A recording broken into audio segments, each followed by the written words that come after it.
In the last 3 lectures, we have been looking at the photoluminescent properties in organic molecules, and we titled those lectures as the genie in a molecule.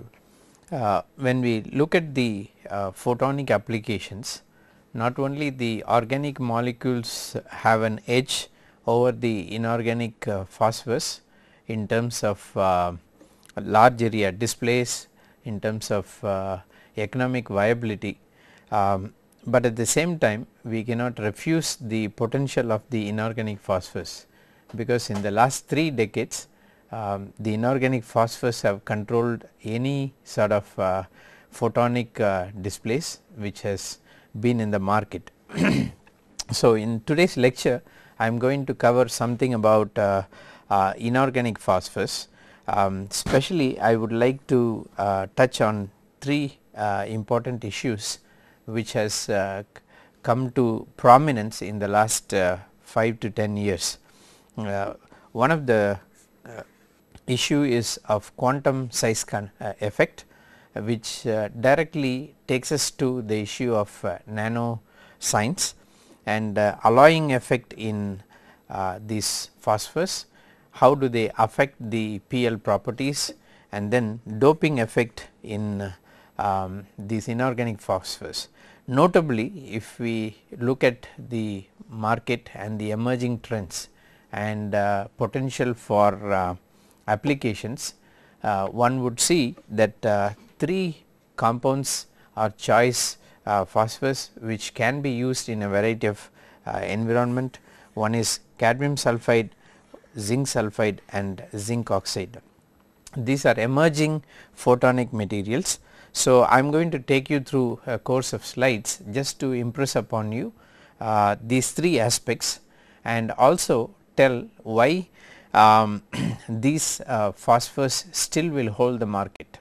This is not to underplay the effect of inorganic phosphors. They are very established technology based compounds, but nevertheless they will be competing with the organic molecules in the years to come. The first and foremost that we cannot deny the potential of this inorganic phosphors is the application in display material.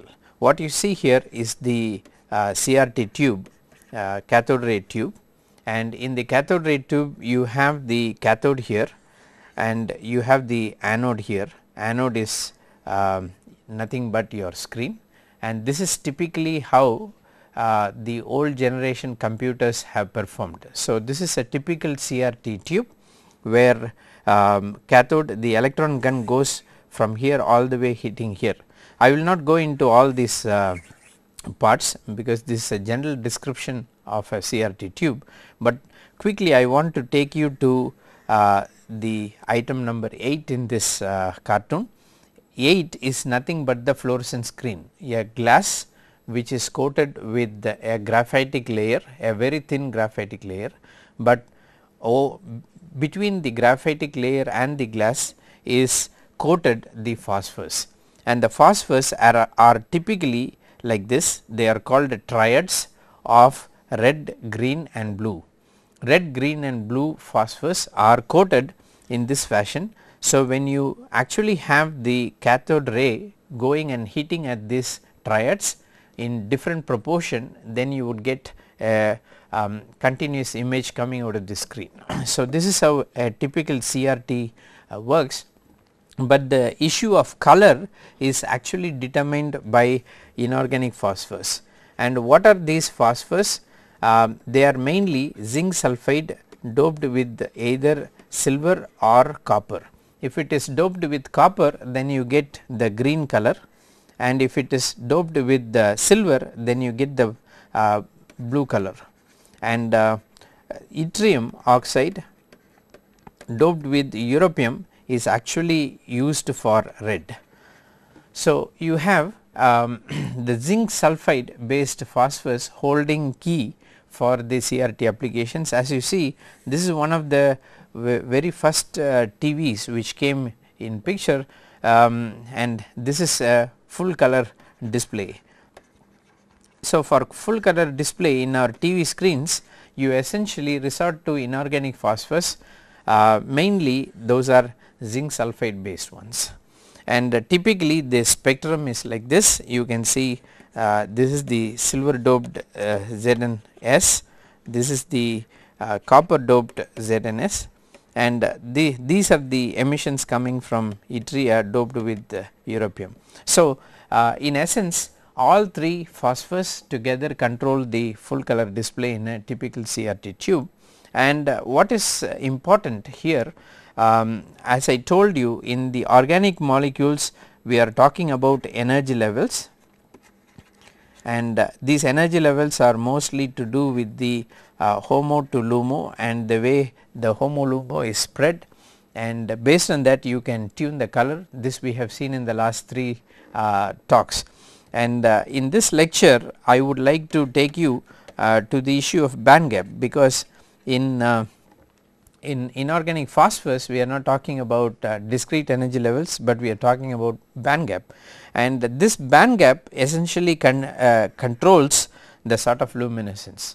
As you know that valence band is always fully filled with the electrons, and any absorption of radiation will put these electrons in the conduction band, and the way the electrons come back will determine how the recombination process occurs. Now, this is typically a semiconductor energy level that you see here.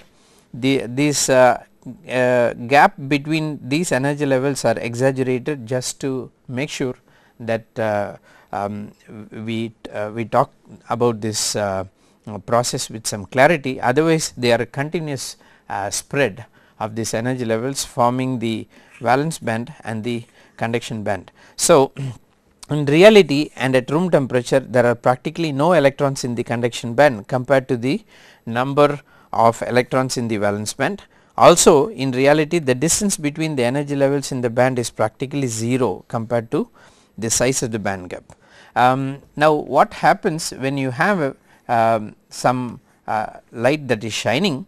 The electrons can be ejected in the presence of light, and they can excite an electron into the conduction band. As a result you get a hole, and there is a hole and a electron that is present in the valence band and conduction band. Now, this electron cannot stay there, it has to come back, and that is what will control the emission process, and the band gap here will control the recombination process, and this is typical for all the semiconductors including zinc sulphide. So, this is just to give you a picture what is the photoluminescence that we are talking about in this game. So, in bulk semiconductors we have a fixed range of energies, we have hole, but the electron which has gone into the conduction band has to relax. So, the relaxing electron emits fixed radiation. So, this has to come throwing out some light. So, this causes a fixed emission peak of semiconductor. So, when the electron comes back, then this is actually released as light, and that is what we call it as phosphorescence or fluorescence. Now, notably we can single out these 3 compounds which are of interest to us.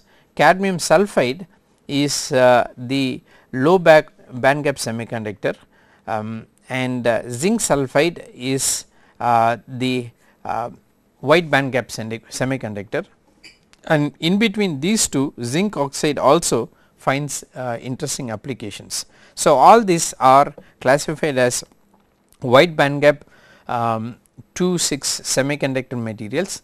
So, there are different possibilities that comes out because of the band gap.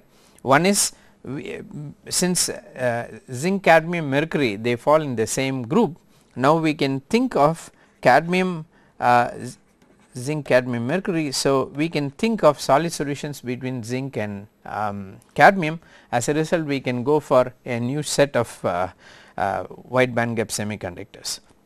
Now, all this hold a huge potential in a wide range of applications, as I already told: LED, solar cell, for backlight purposes, most of these find very useful applications. And because of the possibility of tuning this bandgap modulations, we can also tune the electrical and optical properties by means of quantum confinement or by alloying or by doping with the transition metal elements. Tuning properties include generating all colors in visible. We can also produce white light emission in this inorganic phosphors, increase in excitonic binding energy, and then room temperature lacing properties. All this can be realized in this group of compounds. So, if you control the size of your semiconductor particles, which is actually equal or comparable to the exciton Bohr radius, then depending on the size, either it can be of this dimension or it can be less than even a exciton Bohr radius, or it can be much less than the exciton Bohr radius. The bulk, this is all in bulk semiconductor only, but still if you can minimize on the size relative to the excitonic Bohr radius, then you are actually manipulating or you are altering the bandgap. So, if it is bulk and it is more than the Bohr radius, the bandgap changes are very minimal. In other words, it could be as equal to the bulk value, but if you make it comparable to Bohr radius, then you are opening a bandgap considerably higher than what is found in bulk. But if you go further down, which is much less than the excitonic Bohr radius, then you can see that you are opening up a bandgap which is much bigger than what you see here. So, what we are finally ending up is a theme on tunable bandgap. According to the size of quantum dot, semiconductor will measurably alter the bandgap, which means a tunable bandgap. This is possible as long as the size of the dot is close to or below the exciton Bohr radius. Now, this is the other picture just to drive home the point that you affect the bandgap. So, this is a macroscopic crystal, and this macroscopic crystal can be of the order of 0 to 5 millimeter. So, such big crystal, and the bandgap is confined this way. Now, as you try to reduce this macroscopic crystal by some means, either you can break it up or you can build it from the bottom to go to a optimum size, then you can see as you go down in the size, say from 6 nanometer down to 2 nanometer, you are actually opening the bandgap in this form.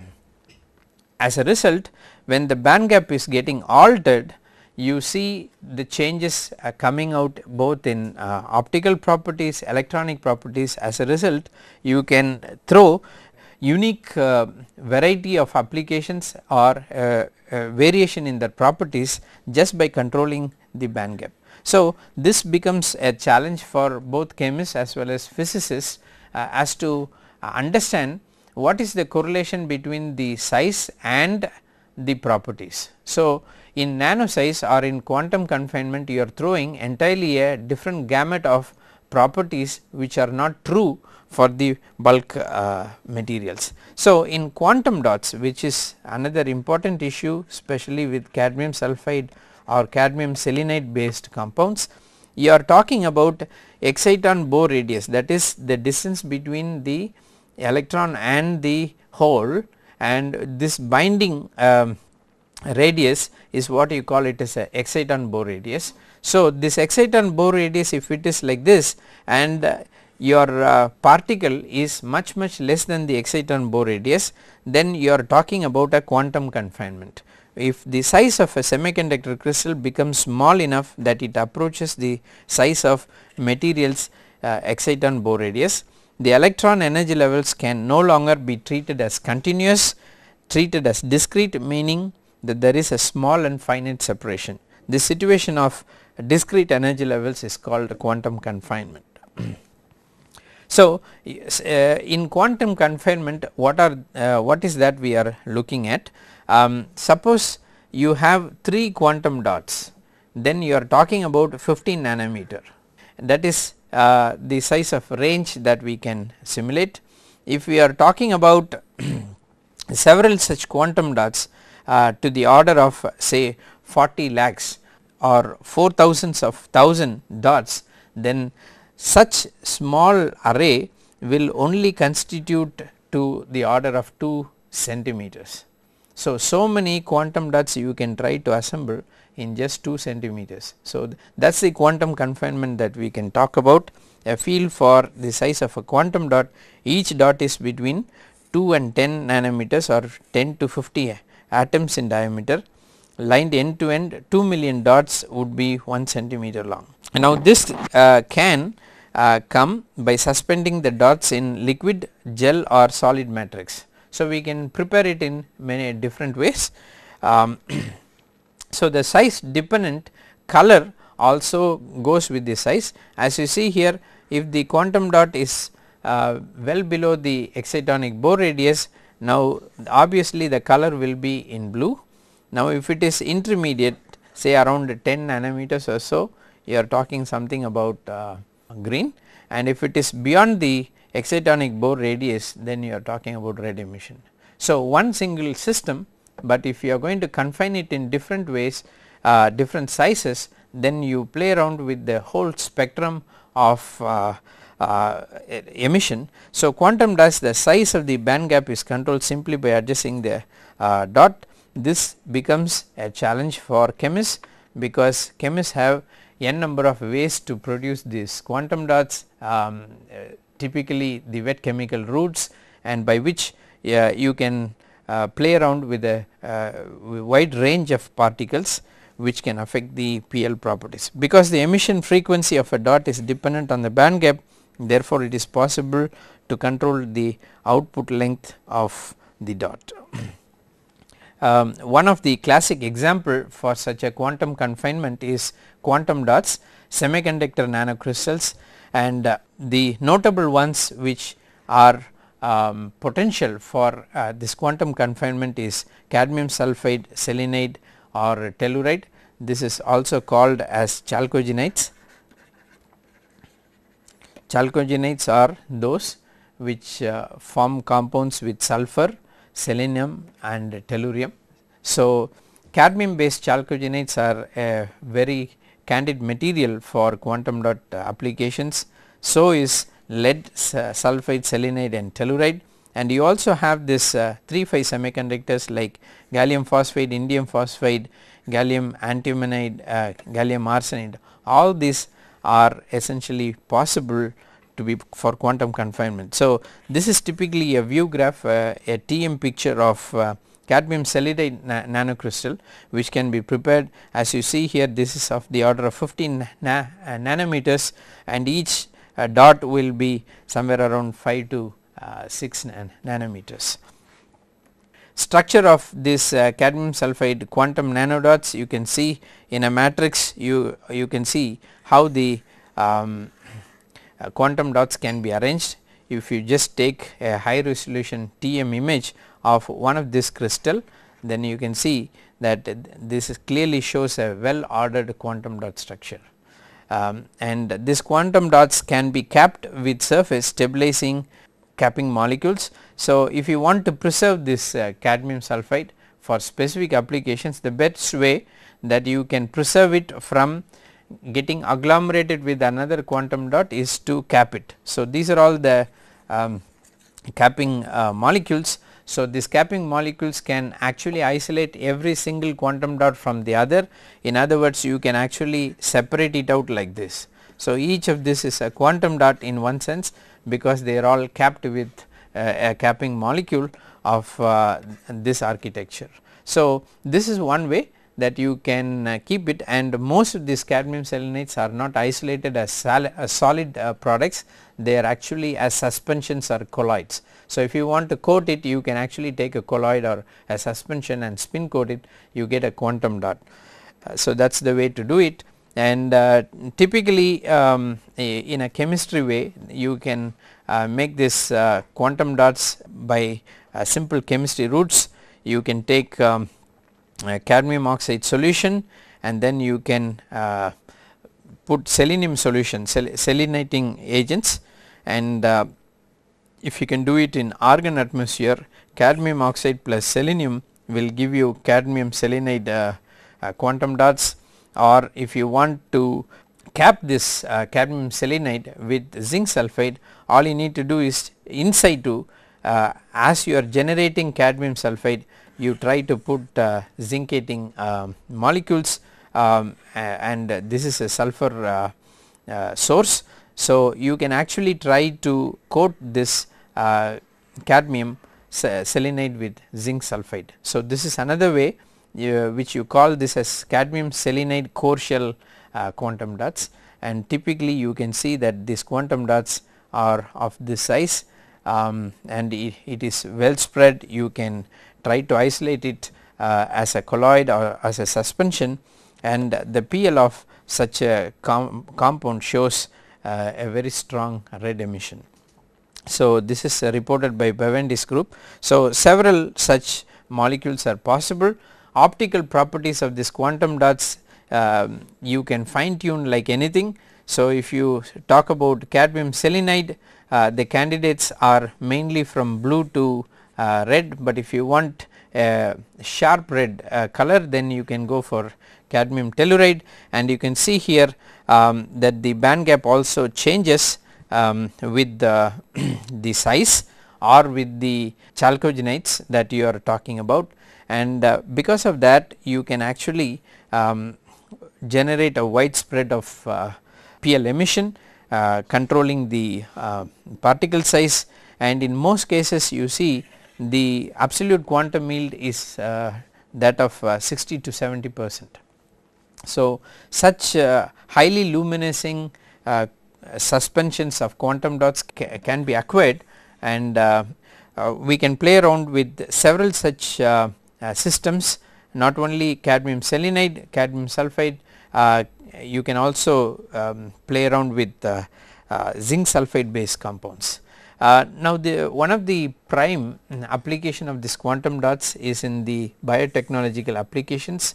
What are the requirements for bio applications? One, it should be efficient fluorescence, colloidal stability should be there, and it should have low non-specific adsorption. So, if all three are taken care, you can use this quantum dots specifically for biological applications. Main challenges when you try to surface coat with organic compounds, then the surface becomes hydrophobic. Therefore, if you want to tag it with some other molecule, this hydrophobic nature will be reluctant to merge with another one. Therefore, you need to do another surface modification so that you can tag it along. Organophilic ligands should be exchanged with more polar ones to make quantum dots biocompatible that way. You can actually make monolayer shells or multi-layer shells, and over coating with proteins followed by other layers of bioconjugation can also be achieved in order to enhance the application prospects. Drawbacks tends to aggregate and adsorb non-specifically, especially when you try to play down on the surfactant, then the issue of agglomeration comes into picture. So, quantum dot surface coating for biocompatibility usually goes through this. You can actually have this coating with cadmium sulphide quantum dots. You can coat the outer shell with zinc sulphide, and then you can have the capping agents. So, essentially this is one way, encapsulating this with the hydrophobic core of a micelle, and these quantum dots are encapsulated with the phospholipid micelles, and depending on the range and the architecture of your core shell, then you can see different taggants can be generated. So, this is one way that you can increase the biocompatibility, and mainly the carrier that you would like to tag these compounds with are the PEG, PE or PEG. These are polyethylene glycols, because these are biocompatible, and they would form a micelle of these shells. So, it is very easy then to drive it into the biological system. Just to give an example whether this can be used in a safe way, in vivo cell imaging has been done using this quantum dots. For example, if you can take a live rat and or a mouse, red quantum dot can be injected, which will go and target the tumor zone. So, it is possible to see where the cancerous cells are. So, you can use this quantum dots in vivo to predict the malignancy. Also, quantum dots can be used for breast tumor cells.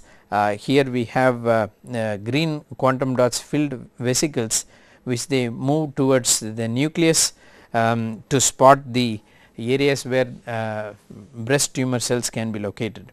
This was proved by Aloysius Toss as early as 2002. Since then, this in vivo studies on quantum dots have been of active interest. So, you can actually now play with any sort of compounds, and all it needs is a quantum confinement. So, you can actually modulate the band gap by moderating the size. You can get a wide spectrum of colors, and the colors are also very specific. So, if you want any combination, you can go for such specific colors using quantum confinement. Now, another example of alloying that we have seen in the literature is that of zinc sulphide cadmium sulphate. This is not the quantum confinement issue, but this is another issue in phosphorescence, that is alloying. So, you take zinc sulphide, you put a low band gap sulphide there. What really happens? You can see here, as you are doping the cadmium sulphide, A is cadmium more, and as you decrease the cadmium content, you see that the absorption is going towards the blue color, and typically your emission also goes from red to blue. So, from green to blue. So, you clearly see with the addition of cadmium 0.9 or 0.75, 0.64, 0.5, again you can see that the absorption edges changes, and it directly affects the photoluminescence. So, this is one way of trying to tune the band gap, and we call this alloying because zinc and cadmium they are in the same group, and therefore, they are structurally similar, they crystallize in the same symmetry, and it is possible for you to keep on loading cadmium into zinc sites. So, this is one way of alloying the phosphor. This is another view graph that shows, suppose you have cadmium instead of zinc, and you keep adding zinc, what really happens? So, as you decrease the zinc content from 90% to 5%, you can clearly see that the PL intensity varies, and also the maxima keeps shifting from here to here. The maxima shifts to lower side as you keep doping it with more and more of zinc compounds. So, either way you can do reverse engineering, either you can try to blue shift it or red shift it depending on the size of the atom, and such tuning is possible. We can also tune the properties by going for metal ion substitutions. For example, if you take zinc selenide, it shows emission in near blue region.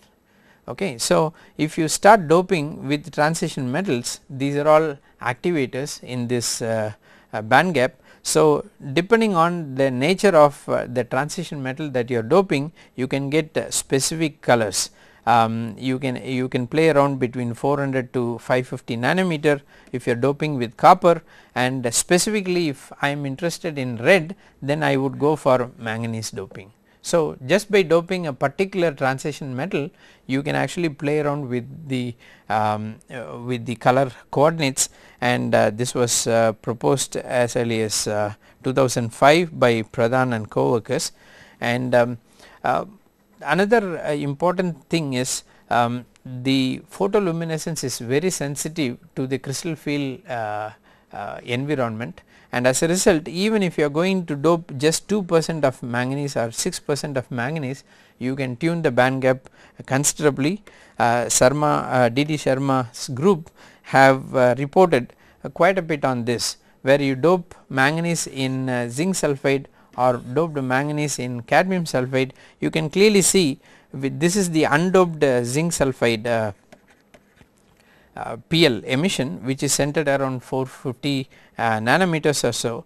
The moment you try to dope manganese, then you see the shift is more towards 600, and this is peculiar for Mn2 plus crystal field site, and therefore you even with 1 or 2-3% you can immediately shift the PL emission. Same is true for manganese doped cadmium sulphide. This is the undoped PL of cadmium sulphide.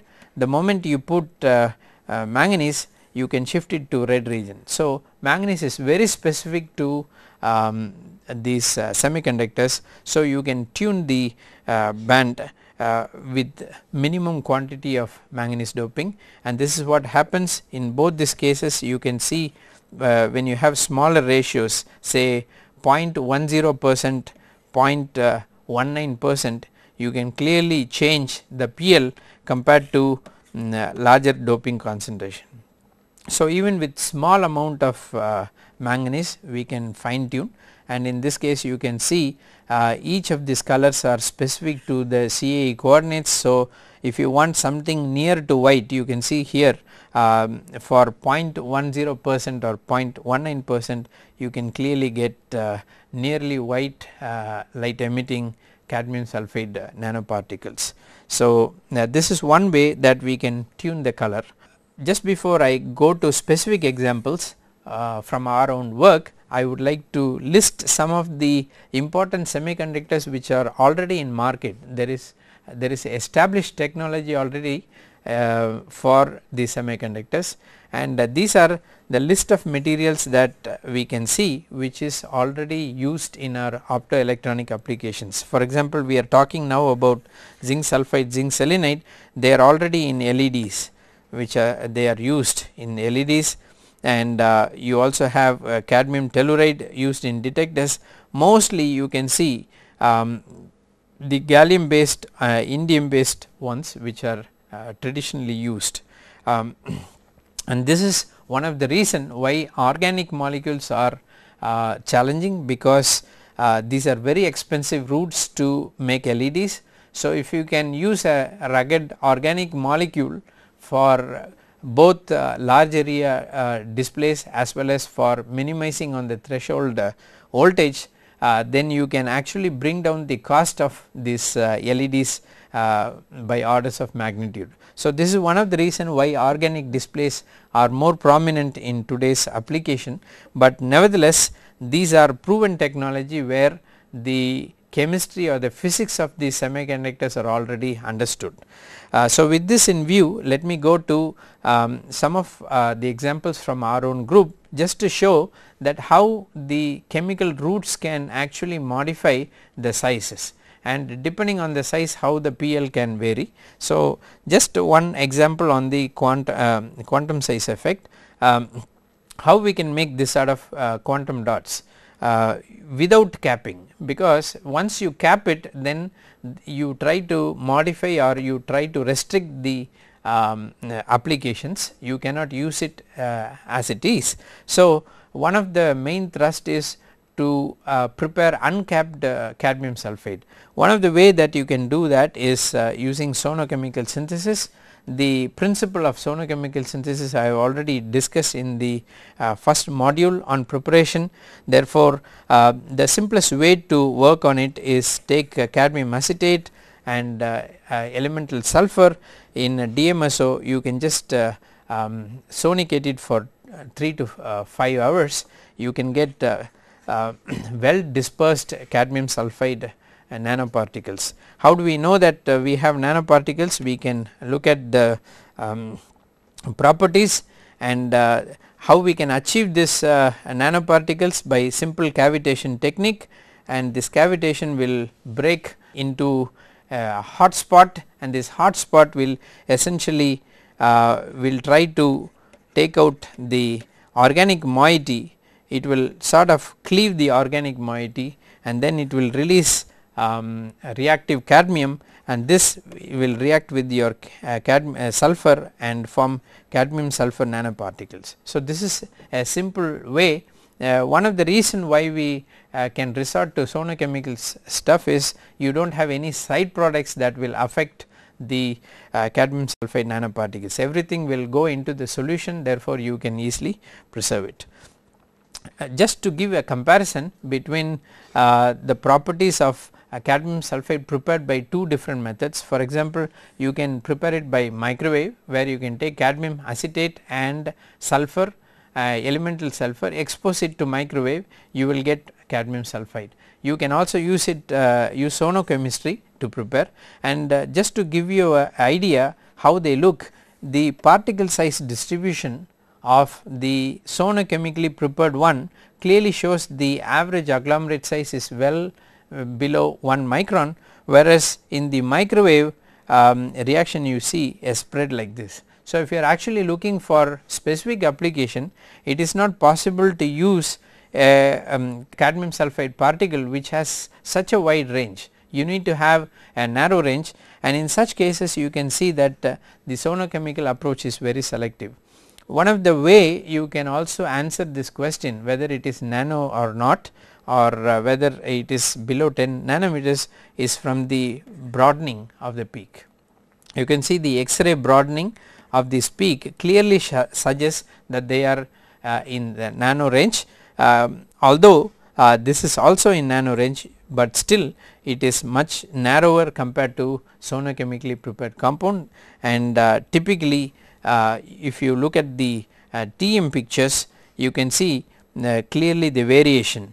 This is clearly in the amorphous range, because your electron diffraction pattern of cadmium sulfide shows a blurred pattern, which means it is amorphous, but this one is crystalline.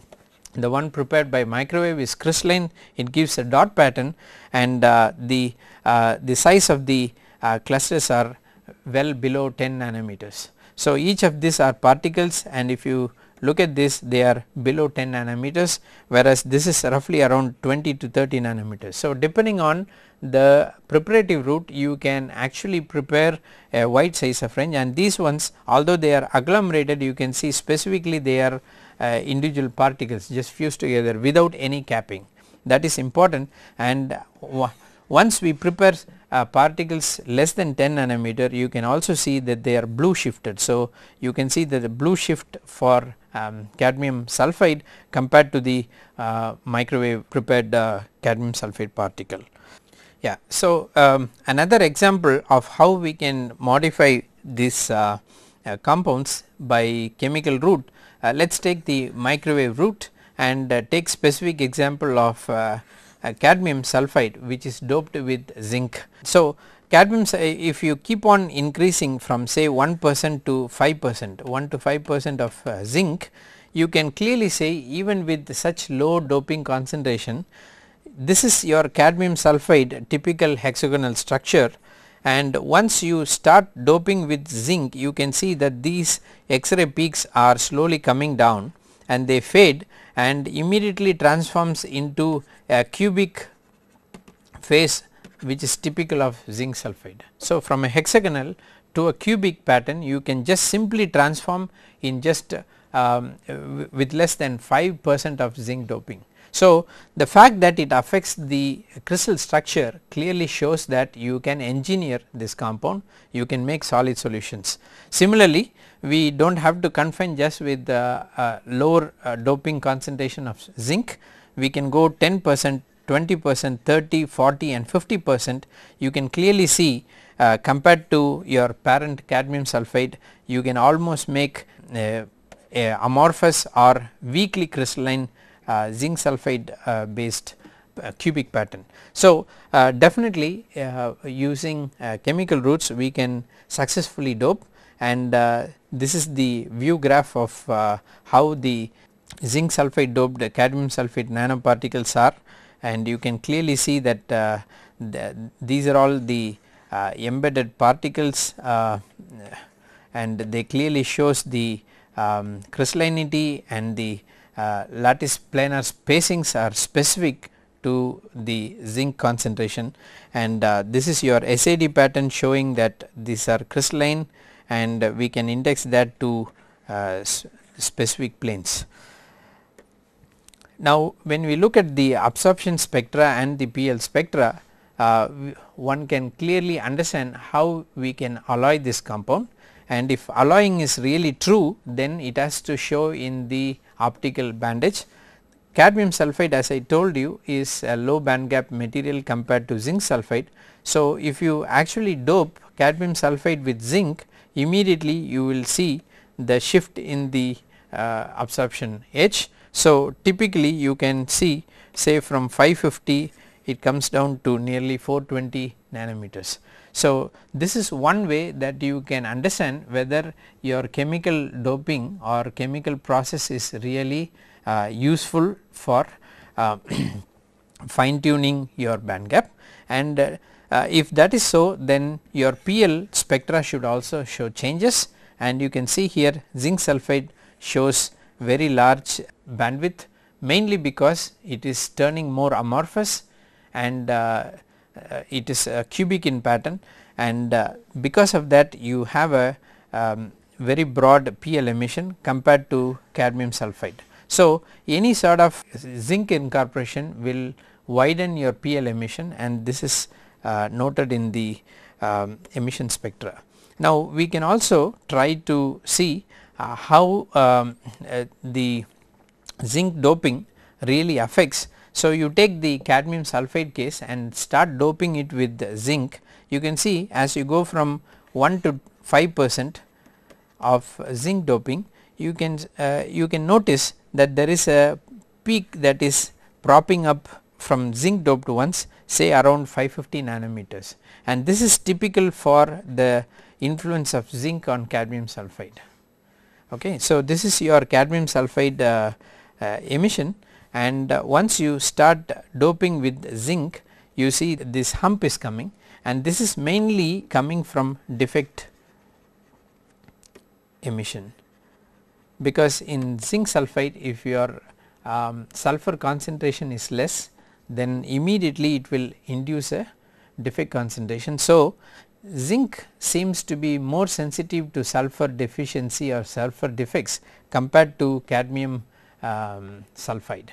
So, this is one thing that you can note, and also as you go further from 0 to 50%, you can see that the PL is shifting towards blue, and these defect induced concentrations or emission is more pronounced as you keep on doping higher amount of zinc, and once you go more towards cadmium sulphide, you can see that you almost get a defect free emission that is possible.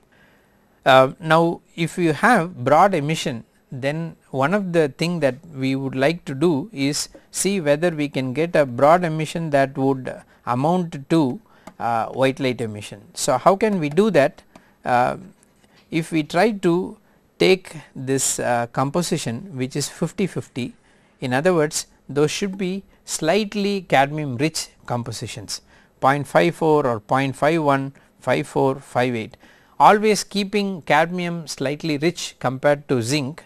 In other words, they are nearly 50-50, but intentionally we keep cadmium on the higher side. Then if we try to dope 1%, 2% and 3% of manganese, we can try to see what is the influence. If you look at the absorption spectra, you can see that this is the zinc sulphide band gap, and this is your cadmium sulphide band gap, and the moment you try to dope with manganese 1% in a cadmium rich situation, you can see that the bandage is immediately shifting to red. So, even with the little incorporation of manganese, it is very sensitive. So, you can push this to higher band gap. And how do we know that manganese is clearly doped? in all these concentrations, if you take the EPR spectra, that is electron paramagnetic resonance spectra, you will see this sextet, that is 6 line spectra. So, this 6 line spectra is typical for Mn2 plus concentration. Why? Because this is a D5 system and this is supposed to show 6 lines, and you can clearly see that the 6 line spectra is pronounced, which means manganese is actually isolated. So, you can selectively dope manganese in the zinc sulphide. Suppose there is manganese 2 plus interaction, this 6 line spectra will not come, it will come out as a broad spectra, which means manganese are clustering together, it is not doped clearly. So, one can go for very elemental range of doping, and precise way you can dope this co-activators, and you can fine tune the band. The emission that is mainly responsible for this 600 nanometer emission comes from the manganese 2 plus concentration, and this is mainly because of the 4 T1G to 4A2 excitation. As a result, you get this pronounced 600 nanometer peak that is coming. So, if you see 600 nanometer peak, it is purely because of the co-activator that is responsible, which is nothing but your manganese ion. So, manganese 2 plus will induce such a selective emission and that is what you see here. So, I start with cadmium sulphide, cadmium zinc sulphide. Now, you see here that this is your nearly equiatomic composition, and in this case the broadening is of the order of 100 nanometer. Now, if you go to manganese doped ones 1, 2 or 3%, you can clearly see for optimum of 3% concentration, which is your red one, you can see almost your full width at half maxima is 155, which means it is a very good candidate now for fine tuning white light. So, what you essentially do is you try to stretch the emission both towards the blue, towards the red, by just altering your composition with manganese. So, in other words, you can actually use manganese for white light emission. This already I also showed from one of the examples of D.D. Sharma's group, that it is very specific. Even if you put 0.10% or 0.4%, then you should be able to bring about a candid change in the PL spectra. So, this one example by which you can fine tune to get a white light, but at the same time this is very specific, because instead of taking cadmium excess, suppose I take zinc excess. Okay. In other words, zinc is more in this equiatomic composition. Now, if I take zinc and still doped manganese, immediately you see that broad emission, what you see here, this broad emission immediately goes to a narrow emission. So, such is the sensitivity of your band gap, even if you put manganese there, now it is only a green emission, because it is the cadmium rich compositions which are important. So, one thing is the host lattice, another one is the guest lattice. So, your host lattice is as much important as your guest. So, in other words, to sum it up, we can say cadmium rich ones are good for broad emission and zinc based ones are good for narrow emission, and you can fine tune that with manganese doping. So, this is one example that I wanted to show, and this is how the band gap can be looked at. You have a wide band gap zinc sulphide, and then you try to make a solid solution with your cadmium sulphide. Now, you are actually altering the band gap, and in between if you put co-activator like manganese 2 plus, you are essentially inducing broad emission. So, this is the schematic diagram showing all possible transitions involved in the emission feature. As I told you, we have this peculiar emission which is responsible for the broad emission. Now I will try to show one more example of alloying effect in zinc oxide. Zinc oxide is very interesting because it is used as a UV sensor. Now if you want to alloy it, you can try to do that either with manganese or you can try to do that with cadmium doping. So typically the zinc oxide band gap is 3.3 eV, but you can actually dope it with the magnesium and cadmium. Magnesium is a dopant which has a very high band gap, that is 7.5. It is called a wide band gap insulator. Now cadmium sulphide is a low band gap stuff, so this is having 2.3, and because they have comparable these two have comparable size, it is possible, although they have very high band gap variation, still you can try to put as much of magnesium into zinc. So this is one way we can try to alloy this compound, and then what becomes important is you cannot keep on doping magnesium there, because it will be restricted, since magnesium oxide and cadmium oxide, they throw a cubic phase compared to Woodside phase. So what is the solubility limit? So magnesium actually has a solubility limit of 4%. This has been widely suggested, and one can actually try to put zinc into magnesium phase up to 40%, but it is not possible to put magnesium into zinc phase, which is very critical. So is it possible to increase the concentration of magnesium by means of some other wet chemistry route which can give a metastable phase? That is one question that we can try to answer.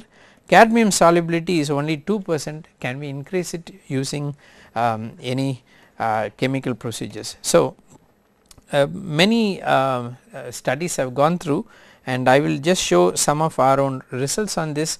Zinc oxide, this can be tuned by alloying up to 6% to 16%. People have achieved it by first depositing gold on silicon, and then over the gold layer you try to deposit it. Because of the mismatch in the lattice parameter, you can try to do that. As you can see, these are all the rods that you can grow, and the tip of the rod is actually a gold which will keep coming as a flux. So it is more like a surfactant.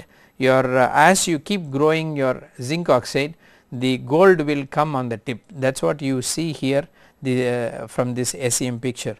Now is it possible to grow cadmium doped zinc oxide? Yes, you can clearly see that the bandage is shifting and the lambda max is also shifting. Therefore by means of vapor phase deposition, it is possible to dope cadmium. This is proposed by Wang in 2005, and if that is the case, then what happens to the bandage and to the PL? You can see here, in this case 30% cadmium, when you dope, then it is shifting to a lower band gap, and the absorption also shifts to the lower band gap. So with increase in cadmium, you can push this to a lower band gap emission. So this has been done by MBE grown zinc cadmium oxide films, and this is reported in APL in year 2006. So one can use MBE technique for making such heterostructures, and this is the view graph of your zinc magnesium oxide nano needles which are grown on silicon. You can see these are the grown needle shaped structures of this zinc magnesium oxide that you can grow, and they clearly show the lattice fringes which is typical of the zinc magnesium oxide. And as you would see here, with the different concentration of magnesium, you can actually shift the PL emission, and therefore it is possible for you to achieve, in this case even up to 20% of magnesium can be doped skillfully. We can also try to alloy it by doping it with copper, and in this case you can see how the PL varies. The maxima shifts towards the red, and PL also changes considerably with copper doping. One other way that we can prepare this compound is by using microwave polyol synthesis, which we will try to discuss in the next lecture.